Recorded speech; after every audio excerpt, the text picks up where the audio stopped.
Welcome into A to Z Sports Prime Time. Lovely to see you guys on this Monday evening. Justin Connor says, I'm just sitting back laughing at the comments. That is exactly what Bert and I do as we are getting ready for the show. Y'all are some angsty MFers, but that's okay. We are going to do the primetime show as is the custom, because I'm not late. The show doesn't start until I arrive. So here I am doing tequila shots with the cats is what I'm being accused of. No, I have not yet broken into it's not even Don Julio. It's better than Don Julio. It's a little bit of Clase Azul, which we're excited about. So shout out to David Burns, who had a giant bottle of tequila delivered to the radio studio today for the 3rd anniversary of the radio show. You guys have never sent me anything. Maybe I'll start showing up on time when you start sending me bottles of tequila to celebrate Primetime's anniversary. I actually don't know when Primetime's anniversary is. No, I do. It's the season opener in 2019 because there's a funny backstory about that. I don't know that Zach and Austin and myself have ever told that story on the air, but we'll save that for another day. Either way, it's lovely to see you all. Thanks for waiting. We appreciate your patience. We're going to talk about a couple of free agent dominoes that have since fallen for two guys that were on, well, at least one guy that was on the Titans wish list, and a discussion to be had about another one, whether he should be or shouldn't be. We'll talk about those things together. Yeah, Stephen King has outsmarted me because, of course, I do the primetime show from my home office, and he is asking for my address. Open that door. Absolutely not. I love you all, but I'm never going to tell you where I live. Anyway, we are going to talk about wide receivers. We're going to talk about left tackles. We'll get to Bert at the end of the show, as is the custom. Need you all to share around this broadcast, if you would be so kind, wherever it is that you are consuming the primetime show. We appreciate you doing so. If you are on Twitter, please retweet the show in the bottom right-hand corner of your screen. If you're on Facebook Live, you should share. You should share now to public. In the bottom left, if you're on YouTube or Twitch, like the video, subscribe to the channel. We appreciate you guys that way. We'll save you the whole spiel. You know the spiel. So we'll go ahead and share the show, and we'll get on with the content. Welcome into A to Z Sports Prime Time from the Zen Sports Studios. I'm your host, Buck Rising. I'm proud, as always, to be presented to you by the wonderful people at Zen Sports. Download the app, plug in the promo code ATOZTN in the comments where you can get in on the action with the Zen Sports app. Of course, True Math Fitness in the Gulch is where you go for the best place to work out in Middle Tennessee. I will be at True Math on Thursday. Looking forward to getting back into the swing of things with our buddy Worth Campbell. Your first workout is free at TrueMavFitness.com. Couple of dominoes that have fallen here in the last couple of hours. We didn't even, we'll probably talk about Russell Wilson being released from the Broncos, so they save an extra $37 million in guaranteed money that they would owe him if they kept him after the start of the new league year. We do have a couple of players, though, that the Titans were definitely interested in one. I'm not certain the level of their interest in the other, but we'll certainly work our way through that process and talk about wide receivers in free agency and left tackles in free agency, some that you should spend on, some that you definitely should not spend on. And certainly Mike Evans is a great place to start.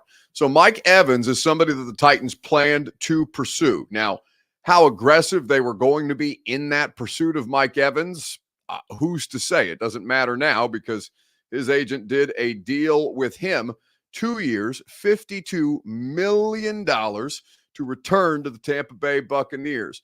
$35 million in guarantee. It is a good sign for Baker Mayfield, their quarterback, who is also a pending free agent. I think it's likely that they bring back Baker now that they have Mike Evans under contract and avoiding the free agent frenzy that would result. You have Mike Evans off the board, and certainly the Titans had a significant level of interest in him. Now, what kind of domino effect does that create for the Titans, who are going to add a wide receiver in free agency, are going to draft a wide receiver almost assuredly in the upcoming NFL draft, especially a draft class that is chock full of wide receivers, as this one is, and a free agent class that is chock full of wide receivers at various sizes, shapes, speeds, all manner of different players that you can add to improve your talent-bereft football team. So let's start with your Two Rivers Ford take in the comment section on Facebook, YouTube, Twitter, and on Twitch. With Mike Evans off the board, who is the top free agent wide receiver right now. I've got the Spot Track list of available wide receivers. Spot Track, always a good resource. Spot Track and Over the Cap, always good resources for various things. I prefer Over the Cap for contract stuff and salary cap related discussions. Spot Track does a great job being able to compile various free agency lists as well, and all manner of different filters that you can put on the free agency lists to narrow down your search and make it more efficient. So I've got the full list of unrestricted free agent wide receivers who are ready to hit the market. That does not include now Mike Evans on that 2-year, $52 million deal. So who is the top free agent wide receiver on the market? We'll get into that together right after I remind you that your Two Rivers Ford take is, of course, presented by the wonderful people at Two Rivers Ford. Perhaps you saw the new Two Rivers Ford television commercial that just debuted today. It features yours truly. It even features a stash. You know what else it features? Truck Month. Two Rivers Ford is in the midst of Truck Month. F-150s, Super Duties, all kinds of awesome quality American-made Ford vehicles, Ford trucks, available at Two Rivers Ford in Mount Juliet or online at tworiversford.com. Stephen King says Michael Pittman Jr., or I guess he's currently under contract with the Colts until the new league year. The Colts wide receiver, Calvin Ridley for Kenneth Davidson. Pittman is getting tagged or extended. It hasn't happened yet, but they have 9 days with which to do that before the new league year starts. Patrick Bird says, I think I would sign Gabe Davis, but the top free agent is going to be Ridley. I think you're passing money on Hollywood. Maybe wasting money is what BF is trying to say in the comment section. It's okay. Words are hard. You'll watch the tape and improve. Weston Warrior says, just re-signed Derrick Henry. Well, the only free agent that I 100% know is not coming back is Ryan Tannehill. The door is not closed on Derrick Henry, but I mean, I don't know. It really seems less and less likely and it's not even about re-signing Derrick Henry. Like, you would have to give him a pretty substantial offer for Derrick to want to come back. I'm pretty sure, guys, that he's at a point in his life where he's closed the book on this particular, or turn the page on this particular chapter of his life, and now is looking at Super Bowl opportunities with a variety of different contenders. And, you know, as of today, you certainly are not a contender. You certainly do not give Derrick Henry the best chance to win a Super Bowl. And I think he's kind of at peace with that. So the sooner that you guys are at peace with that, the easier that all this becomes. Now, of course, it doesn't mean that Derrick can't, go through free agency, test the market, not like what the market gives him, and the Titans can find a solution. Because certainly money is not the issue at hand with Derrick Henry, but I think it's less and less likely each and every. I didn't think it was terribly likely to begin with, but this is not a situation that gives Derrick Henry the best way to capitalize. Corey D. Jackson says it well. He gave a farewell speech. People, he's gone, and he's been prepared for this moment basically since the trade. I mean, hell, basically since last offseason when there was rumors of him getting shopped at the combine. Now, Rand Carthon said that wasn't true. I know that the Baltimore Ravens, we talked about this on primetime months ago, that the Baltimore Ravens were very much interested in Derrick Henry. I expect them to be interested in Derrick Henry again. We'll see what that financial situation looks like for Baltimore, because they're not in the most cap flush situation to be spending on something like a luxury running back, and he is a luxury running back at this point in his career. He gave that speech just in case he was gone, says Supreme Nick. No, that's a different kind of a speech. That's a prepared, well thought out. I mean, he gave a 20-minute diatribe about everybody from the janitorial staff to the person who's responsible for taking his game day airplane boarding pictures, right? Derrick Henry knows that he's on his way out, and is on his way out. He'll hit the market in 9 days from now, and we'll see what kind of financial opportunities that yields for Derrick Henry. But we're not here to talk about Derrick Henry. We're here to talk about wide receivers. And Mike Evans coming off the board today does create a substantial void between the guy at the top, who would have been Mike Evans, and everything that's underneath. Yeah, and this always made the most sense for the Tampa Bay Buccaneers. Mike Evans, one of the most consistent players and really one of the best receivers over the course of the last decade. 1,000 yards every year. One thing you can guarantee is that Mike Evans is going to be on the field and really good. Tampa Bay Buccaneers made this a priority, getting it done before free agency, according to colleague Mike Garafolo, who broke this morning. 2 years, $52 million, $35 million guaranteed, so about $26 million per year. Just a really solid market for an excellent receiver. And the fact that his top weapon is now locked in probably is a good sign for Baker Mayfield. I know the Bucs and Mayfield are in talks. Free agency looms, but this is another one now that they want to get done. So they do get the deal done with Mike Evans. That's Ian Rappaport of the NFL Network. A to Z Sports Prime Time is presented by TrueMath Fitness in the Gulch. Go to TrueMathFitness.com for your first workout free as a Middle Tennessee resident. No workout ever recycled or repeated. That's the best part at TrueMath Fitness. Go to TrueMathFitness.com for your first workout free.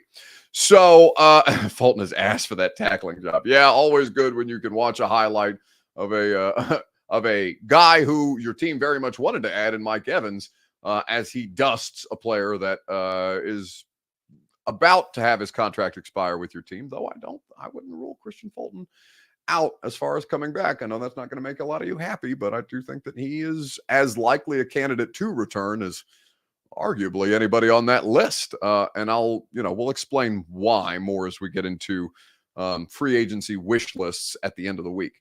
But yeah, just in case you didn't realize that you were going to relive the trauma of the Titans-Bucs games, here again is Mike Evans dusting your cornerback. Yeah, and this always made the most sense for the Tampa Bay Buccaneers. Mike Evans, one of the most consistent players and really one of the best receivers over the course of the last decade. 1,000 yards every year. One thing you can guarantee is that Mike Evans is going to be on the field and really good. Tampa Bay Buccaneers made this a priority, getting it done before free agency, according to colleague Mike Garafolo, who broke this morning. 2 years, $52 million, $35 million guaranteed, so about $26 million per year. Just a really solid market for an excellent receiver. And the fact that his top weapon is now locked in probably is a good sign for Baker Mayfield. I know the Bucs and Mayfield are in talks. Free agency looms, but this is another one now that they want to get done. And so they do get it done, as I mentioned, and now they'll work on Baker. So it is a great opportunity for Baker Mayfield to continue to build on what him and Mike Evans did. And Mike Evans had a great year again, consistently 1,000-yard receiver after 1,000-yard receiving season for Mike Evans. And so that makes the list look a lot more bleak. Now, Calvin Ridley is still out there. The oldest wide receiver on the market, given that Matthew Slater is retired and he's a special teams player, obviously. Randall Cobb is again going to be an unrestricted free agent. Once you get into the Tyler Ridleys, the Tyler Boyds, the Calvin Ridleys, Josh Reynolds, Titans legend, also on this list.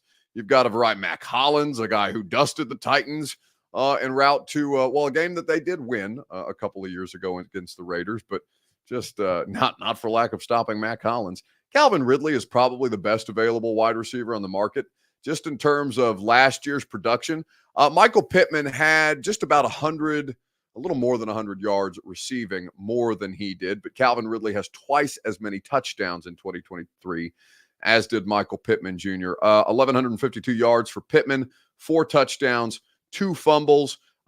He did that on 109 catches, 76 receptions for Ridley, 1,016 yards, 8 touchdowns, and 1 fumble to his name. He played in all 17 games last year after, basically coming off the shelf. So Calvin Ridley didn't have a perfect season, but he definitely had a good season.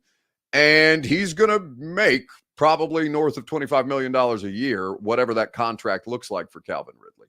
That would be my submission for the top wide receiver on the market. I would be surprised if he actually gets to the market. I'm curious to see what Jacksonville does here.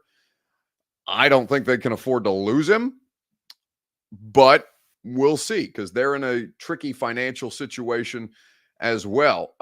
We get one of Odunze or Neighbors at 7.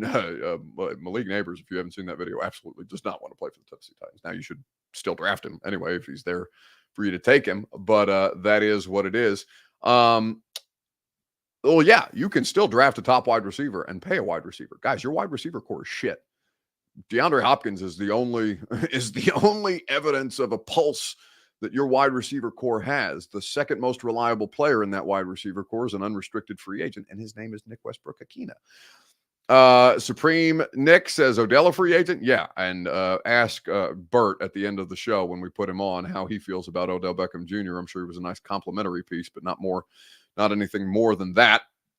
I think that don't the Jags have to give up a second if they re-sign Ridley? Yes, that's true, which makes the Jags decision complicated. But he's absolutely worth a second-round pick if he produces consistently in that ballpark of 1,000 yards, 8 touchdowns for a wide receiver. That's great in that Jags offense. Jags really don't have that much that's reliable about their offense right now, and I would think that would hurt Trevor Lawrence considerably. Christian Kirk, okay.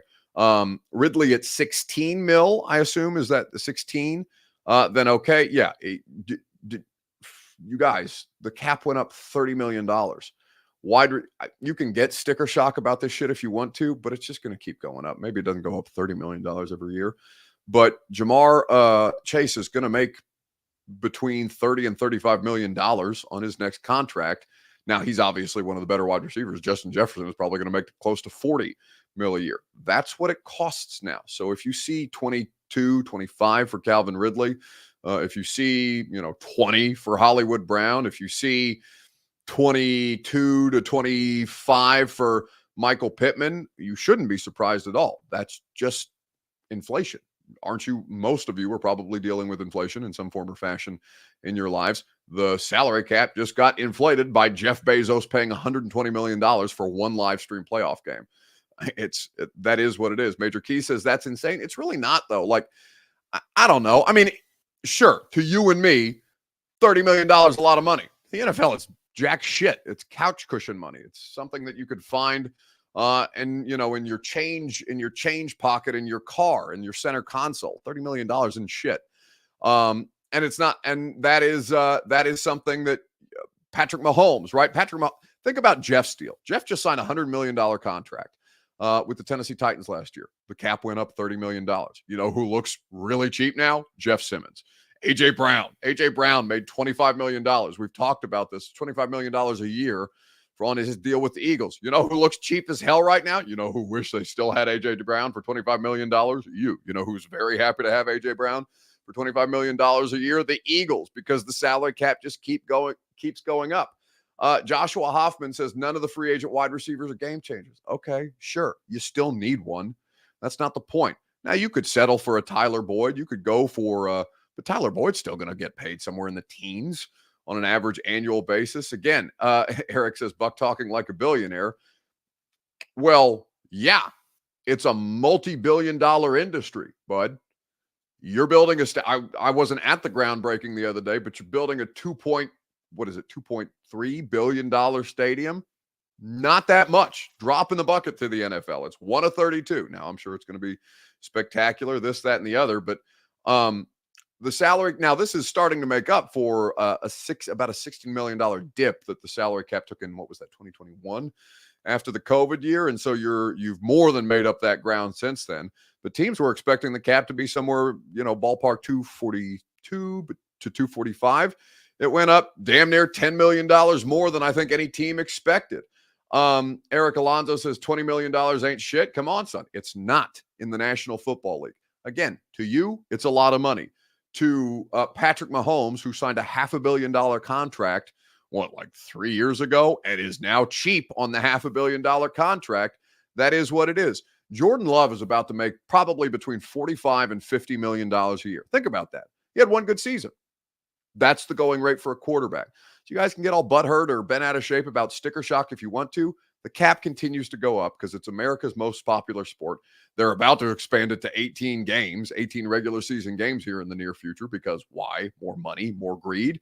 Eric Alonso says to you, it's a lot of money. Yeah, it's a lot of money to me. I mean, I'm got a contract situation coming up and I'm not making $20 million a year, but it is not a lot of money in the league that I work in. I don't have sticker shock about this because I've worked covering the NFL. I'm coming up on my 8th season. You know what happens every year? Oh my God, Christian Kirk got how much? Oh, well, that's pretty cheap. 2 years later. Doesn't matter. It's monopoly money. The NFL just continues to print more. So I just like I said, Every year you go through this. Every year you see money that makes you feel like, who got how much? And it makes you do a double take. And I'm sure there will be an example of that this year. I don't know who it's going to be. I don't know what it's going to look like. I don't know whether it's going to be sticker shock on the average annual basis or if it's going to be guaranteed money. But I think Kirk Cousins probably about to make $50 million a year, and that's coming off a torn Achilles. You know why? Because that's what quarterbacks cost.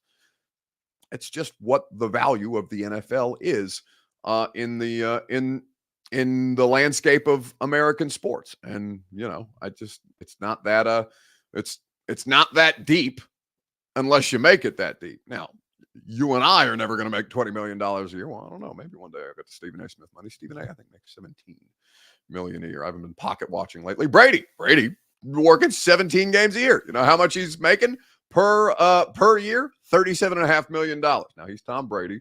And Stephen A. Smith is at the height of the sports talk gas bags. But yeah, $17 million a year for Stephen A. Smith. Pocket change. You know why? Because he's worth it. Anyway, let's keep it moving on the primetime show. So, tackle market gets interesting. Tyron Smith was recently released by the Cowboys. Fair or foul, the Titans should pursue Tyron Smith at 32, about to be 33, in free agency. He's going to be the best available left tackle. We'll talk about it, pros and cons here in just a second. You guys let me know on Facebook, YouTube, Twitter, and on Twitch right after I remind you that the primetime program is presented by Zen Sports. Download the app, plug in the promo code ATOZTN, get up to $1,000 on your no danger first wager. Zen Sports, you want to feel like $20 million is pocket change? Your VIP betting at Zen Sports will get you the best comps, the best bonuses, the best odds boosts, and the best promos. All you need to do is plug in that promo code. Go to zensports.com/VIP. Submit your Zen Sports play for VIP consideration. Terms and conditions do apply. Gambling problem? Call the Tennessee Red Line, 1-800-889-9789. All right. Tyron Smith in free agency. Fair or foul, the Titans should pursue him. So this was Ian Rappaport of the NFL Network talking about the longtime Cowboys left tackle. Rich, we've been talking about the wild couple weeks that is going to ensue now. I got a little bit of news on where the Dallas Cowboys stand in their free agency. First of all, Tyron Smith, the all-pro, Pro Bowl left tackle, really been one of the pillars of the Dallas Cowboys offensive line for the last decade or so.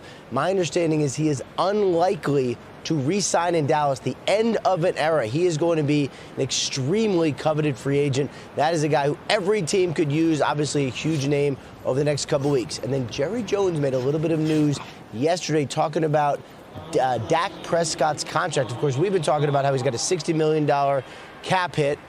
Made sense to do a deal before free agency to smooth out the cap and give themselves some room. But Jerry Jones told reporters last night they want to address it in the coming days. But what we do there, I don't know. That's a quote, I don't know. Opening the door to them possibly not doing it, which raises a lot more questions than answers.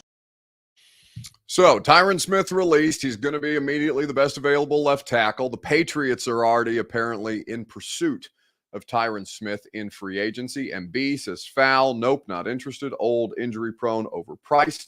Major Key says I'm for a bridge guy and we take a wide receiver at 7. Then sure, draft a second round left tackle and develop him. Malik Neighbors at 7. Heard it here first. Says Wex on YouTube. All right. I'm sure I won't remember that, but I'm sure you'll remind me if something like that happens. They booed Jerry Jones at the combine. Yes, they did. Cowboys fans are pissed. Vernon Sanford, says foul. Tyron Smith is hurt too much. Yes, in the last 4 seasons, Tyron Smith averages only 7.5 games a season. He has dealt with a variety of different injuries. He's not old, right? Jason Peters is playing until he's 41. Andrew Whitworth played till he's 40. Jason Kelsey just retired. I think he's somewhere in his mid to late 30s at this point in his life. Tyron Smith at 32, 33 is, not old by any stretch of the imagination. The question is his body going to handle the rigors of a 17-game NFL regular season? Because you need him to be available, and famously he has not been available. I would say foul. I'm good on it. There's too many tackles in this draft class for you to spend in free agency. I think you're just setting yourself up for failure if you try to stopgap this thing with Tyron Smith, even though he has, across his career, been a really, really high-level player.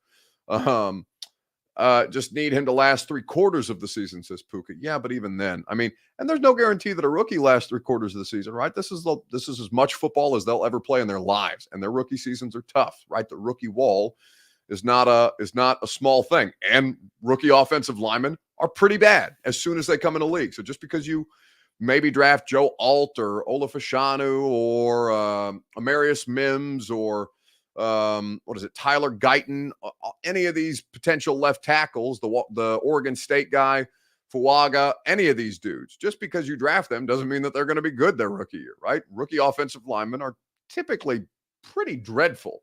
Now, you have the best offensive line coach in football. That's certainly going to help you, but experience may help you in the short term. You still have to develop a long-term solution at the position, and this is a draft to be able to do it. So you survive a little bit, the bumps and bruises of what a rookie season will be.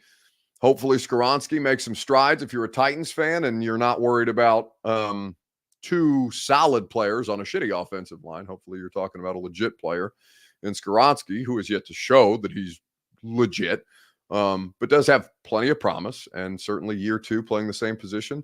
We'll see how it goes. He says, how much would Tyron Smith cost if signed? Now, I don't know the answer to that question off the top of my head. I would have said somewhere between,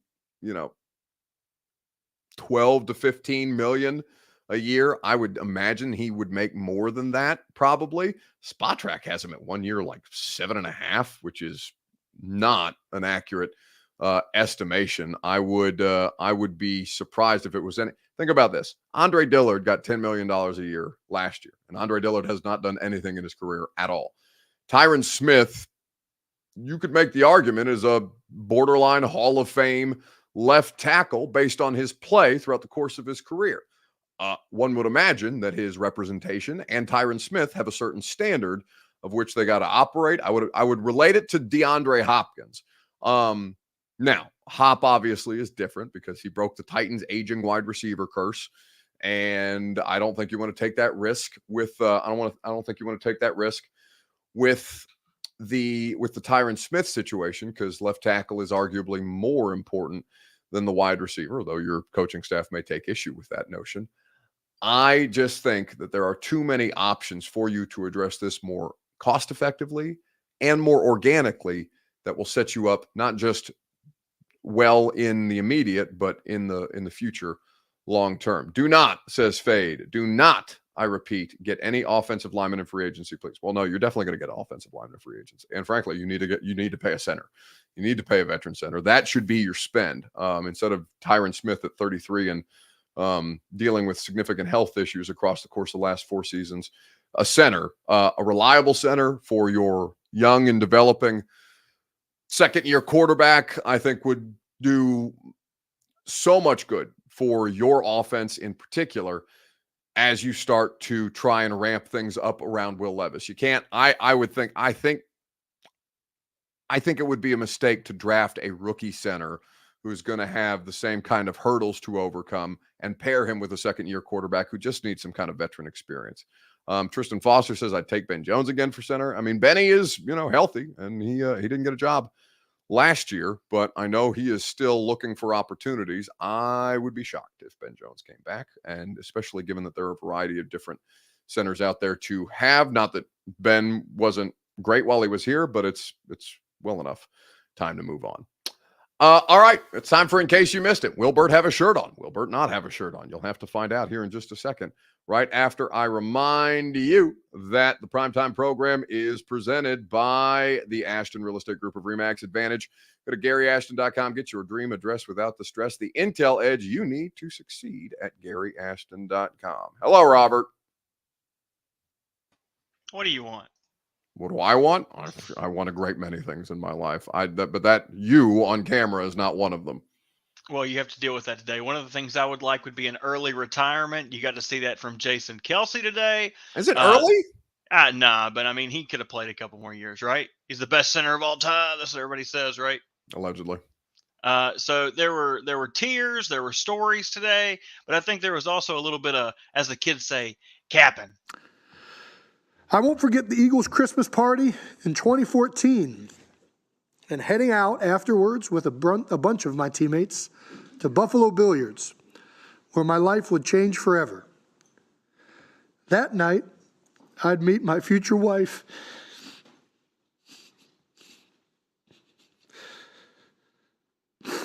I still remember the moment she walked through the door. The first instance is burned in my retina. It was like she glided through the opening, an aura around her. Then she started talking. And I thought, man, is this what love feels like? She was beautiful and smart, serious yet playful. I knew it right away. I think it's no coincidence I have enjoyed my best years of my career with Kylie by my side. Every accolade I have ever received has come with her in my life. She has brought the best out of me through love, devotion, support, honesty, intelligence, and of course, the swift kick in the ass from time to time. She has also given me 3 beautiful girls and a life that increasingly brings me more fulfillment off the field than it does on. We've had a great run, Kai. She's not dead. What is he talking about, bro? Okay, so they told this story on their podcast about how they met, and then she threw him under the bus and said he was blackout drunk that night. She did not float in on an aura. Are we just doing whatever we want in retirement speeches now? I don't even want to know what he said about his mama.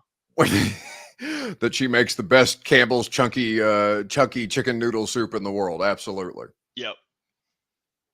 Well, yeah. So we're accusing the future Pro Football Hall of Famer of just lying. Yeah, we're just accusing him of lying. Oh, so you assume that he's going to be I won't dispute that he's a Hall of Famer, but is he a first ballot Hall of Famer? Everybody today was like, oh, this guy's a Hall of Famer. Did you guys know he's a Hall of Famer? Yeah, we get it. He played a long time. He started every game since like 2015, only missed 1 All-Pro. But it's so hard for all offensive linemen to get in the Hall of Fame. Nick Mangold, you remember him? Jets center, was considered one of the best centers of all time. He's not in. Willie Anderson. Plus, he's playing center, which is probably the least appreciated offensive line position there is. Maybe guard. Who knows? But he's not a first ballot Hall of Famer. We're just emotional because his brother's dating the most popular pop star in the world, and we've had to deal with these guys in front of our face for 2 years now. So you hate Jason Kelce? I think I just hate all of them. Okay. I don't like any of the Kelce's. I don't like them. All right. Well, that's going to conclude this episode of A to Z Sports Prime Time. Back to the shadows. You can take you and your shirt with you. What happened to your shirt? What shirt? What happened here? That's going to do it for us tonight on A to Z Sports Prime Time. I don't know what happened to my shirt. I just, Bert was shirtless. I decided we should all be shirtless to finish the Prime Time show. Is it just a shirt or is it something more? We're not going to stick around to find out. Although it is getting later and later in the hour. I don't know what the rule. I mean, there's no rules. It's the internet. I can get naked on the Prime Time show. Perhaps. We'll wait to see how contract negotiations go. Perhaps we'll go full nude if my demands aren't met. This is a challenge to you, Austin and Zach. No, just teasing. All right, that's going to do it for us tonight on A to Z Sports Prime Time. We appreciate you guys spending your time with us from, what was it? I mean, I think we got on about 8:30 tonight. Either way, 10 to 1 on the radio show tomorrow. We're going to be talking Titans. We're going to be talking draft. We're going to be talking combine. We're talking a little Preds for the first time in a long time. It takes 8 straight wins for me to want to care about regular season hockey. So we will do a little bit of that with our dear friend Alex Doherty of the Tennessean, now formerly of A to Z Sports. How about that glow up? I appreciate you guys. Talk to you tomorrow morning at 10. And if not, we'll be right back here. Shirtless, no shirt. Who's to say? Shirtless, no shirt. That's the same thing. Shirt, no shirt. Prime time's over. We'll see you guys tomorrow at some point. Enjoy the rest of your evening. Ready?